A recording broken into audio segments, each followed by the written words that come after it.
Hello ಗೆಳೆಯರೆ, welcome to S S ಪಿಚಿನ್ Kannada channel. ಈ ಒಂದು ವಿಡಿಯೋದಲ್ಲಿ ರಾಜೀವ್ ಗಾಂಧಿ ಕುರಿತಾಗಿ ಸುಲಭ 10 ಸಾಲುಗಳ ಮಾಹಿತಿ ತಿಳಿತೋಣ. ಈ ಒಂದು ಸುಲಭ 10 ಸಾಲುಗಳ ಮಾಹಿತಿ ಅಂತ ನಿಮ್ಗೆ ಇಷ್ಟವಾಯ್ತಾ? ಇಷ್ಟವಾದ ಒಂದು ಲೈಕ್ ಅನೇಕ ವಿಡಿಯೋ ತಿಳಿದು ಪ್ರೋತ್ಸಾಹ ತುಂಬ ಸಿಗುತ್ತೆ. ಇನ್ನೊಬ್ರು ಶೇರ್ ಸಾಧ್ಯ. ಇಂಥ ಅನೇಕ ವಿಡಿಯೋ ಚಾನಲ್ ಸಬ್ಸ್ಕ್ರೈಬ್ ಆಗಿ. ಹಾಗಾದ್ರೆ ನಿಮ್ಗೆ ಯಾವ ರೀತಿಯ ಪ್ರಬಂಧ, ಯಾವ ರೀತಿಯ ಭಾಷಣ ಬೇಕಂತೇಳಿ ಕಾಮೆಂಟ್ ಮಾಡಿ. ಅವಶ್ಯಕ್ಕೆ ತಕ್ಕಂತೆ ನಾವು ವಿಡಿಯೋ ಮಾಡಿ ಪ್ರಯತ್ನ ಬರ್ತೇನೆ ಅಂತ ಹೇಳ್ತಾ ಈ ಒಂದು ಮಾಹಿತಿನ ಕಲಿತಾ ಹೋಗೋಣ ಬನ್ನಿ. ಮೊದಲನೇ ಪಾಯಿಂಟ್ ನೋಡಿ, ರಾಜೀವ್ ಗಾಂಧಿ ಅವರು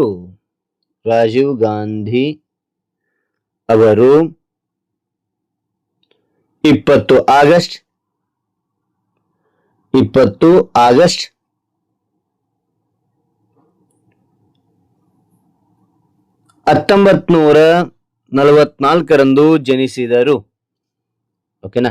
ರಾಜೀವ್ ಗಾಂಧಿ ಅವರು 20 ಆಗಸ್ಟ್ 1944ರಂದು ಜನಿಸಿದರು. ಓಕೆ, ಎರಡನೇ ಪಾಯಿಂಟ್ ನೋಡಿ, ಅವರ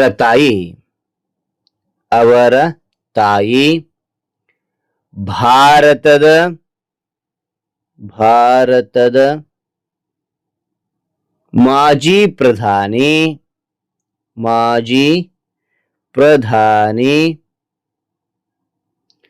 ಇಂದಿರಾ ಗಾಂಧಿ. ಓಕೆ, ನಂತರ ಮೂರನೇ ಪಾಯಿಂಟ್ ನೋಡಿ, ರಾಜಕೀಯಕ್ಕೆ ಬರುವ ಮೊದಲು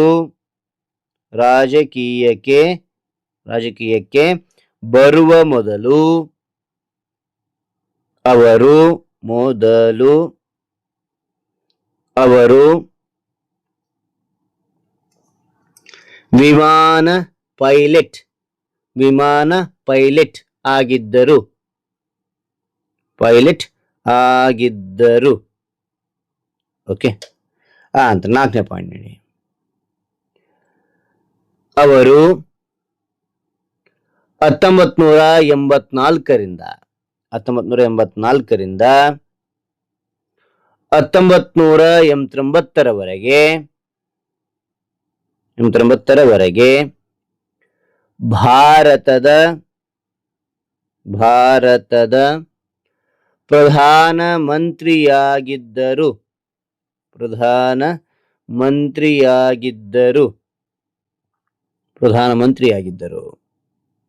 ಓಕೆ, ಅದ ನಂತರ ಐದನೇ ಪಾಯಿಂಟ್ ನೋಡಿ, ಅವರು ಭಾರತದ ಅತ್ಯಂತ ಕಿರಿಯ ಪ್ರಧಾನಮಂತ್ರಿಯಾಗಿದ್ದರು. ಓಕೆನಾ? ಅವರು ಭಾರತದ ಅತ್ಯಂತ ಕಿರಿಯ ಪ್ರಧಾನಮಂತ್ರಿಯಾಗಿದ್ದರು. ಓಕೆ, ಅದ ನಂತರ ಆರನೇ ಪಾಯಿಂಟ್ ನೋಡಿ, ಕಂಪ್ಯೂಟರ್ ಮತ್ತು ದೂರ ಸಂಪರ್ಕ ಕ್ಷೇತ್ರಗಳ ಅಭಿವೃದ್ಧಿಗೆ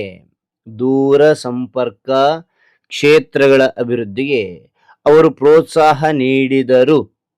ಓಕೆ, ಕಂಪ್ಯೂಟರ್ ಅಂದ್ರೆ ಗೊತ್ತಾಗುತ್ತೆ. ದೂರ ಸಂಪರ್ಕ ಕ್ಷೇತ್ರ ಅಂದ್ರೆ ಏನು? ದೂರದಲ್ಲಿರುವವರೊಂದಿಗೆ ಸಂಪರ್ಕ ಸಾಧಿಸಲು ಬಳಸತಕ್ಕಂಥ ತಂತ್ರಜ್ಞಾನ, ಮೊಬೈಲ್ ಇರ್ಬೋದು, ಇಂಟರ್ನೆಟ್ ಇರ್ಬೋದು, ಈ ರೀತಿಯಾಗಿ ಅವರ ಕ್ಷೇತ್ರಕ್ಕೆ ತಂದ್ರು ಅಂತ ಹೇಳಿ.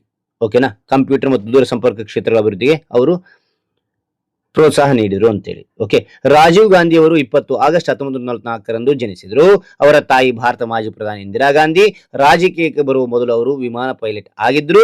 ಅವರು 1984ರಿಂದ 1989ರವರೆಗೆ ಭಾರತದ ಪ್ರಧಾನಮಂತ್ರಿ ಆಗಿದ್ರು. ಅವರು ಭಾರತದ ಅತ್ಯಂತ ಕಿರಿಯ ಪ್ರಧಾನಮಂತ್ರಿಯಾಗಿದ್ರು. ಕಂಪ್ಯೂಟರ್ ಮತ್ತು ದೂರ ಸಂಪರ್ಕ ಕ್ಷೇತ್ರಗಳ ಅಭಿವೃದ್ಧಿಗೆ ಅವರು ಪ್ರೋತ್ಸಾಹ ನೀಡಿದರು. ಏಳನೇ ಪಾಯಿಂಟ್ ನೋಡಿ, ಯುವಕರಿಗಾಗಿ ಮತದಾನದ ವಯಸ್ಸನ್ನು 21ರಿಂದ 18ಕ್ಕೆ ಇಳಿಸಿದರು. ಓಕೆ, ಅದ ನಂತರ 8ನೇ ಪಾಯಿಂಟ್ ನೋಡಿ, ದೇಶದ ಶಾಂತಿ ಮತ್ತು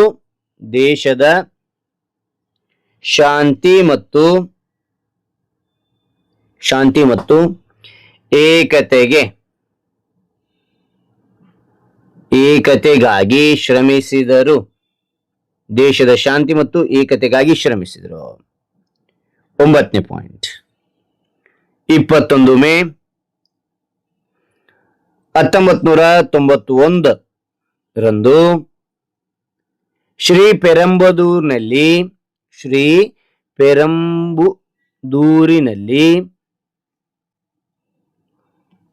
ಬಾಂಬ್ ದಾಳಿಯಲ್ಲಿ ನಿಧನರಾದರು. ಓಕೆನಾ, ನಿಧನರಾದರು.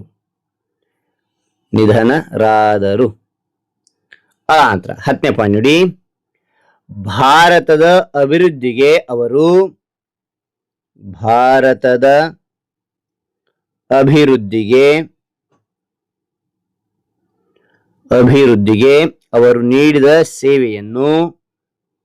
ಅವರು ನೀಡಿದ ಸೇವೆಯನ್ನು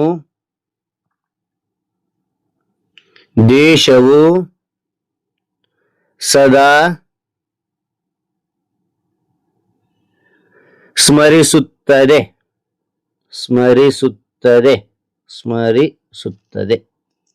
ಓಕೆ, ರೈಟ್. ಹಾಗಾದ್ರೆ ಈ ಒಂದು ಮಾಹಿತಿ ಅಂತಕ್ಕಂಥ ಇಷ್ಟ ಆಯ್ತಾ? ಇಷ್ಟವಾದ್ರೆ ಒಂದು ಲೈಕ್ ಅನೇಕ ವಿಡಿಯೋ ಪ್ರೋತ್ಸಾಹ ತುಂಬ ಸಿಗುತ್ತೆ. ಇನ್ನೊಬ್ರಿಗೂ ಶೇರ್ ಮಾಡಲು ಸಾಧ್ಯ. ಇಂಥ ಅನೇಕ ವಿಡಿಯೋಗಳು ಚಾನಲ್ ಸಬ್ಸ್ಕ್ರೈಬ್ ಆಗಿ. ಮತ್ತೊಂದು ಹೊಸ ವಿಷಯದೊಂದಿಗೆ ಮತ್ತೊಂದು ಹೊಸ ವಿಡಿಯೋದಿಂದ ಭೇಟಿ ಆಗ್ತೇನೆ. Thank you for watching. Bye ಮಕ್ಕಳೇ.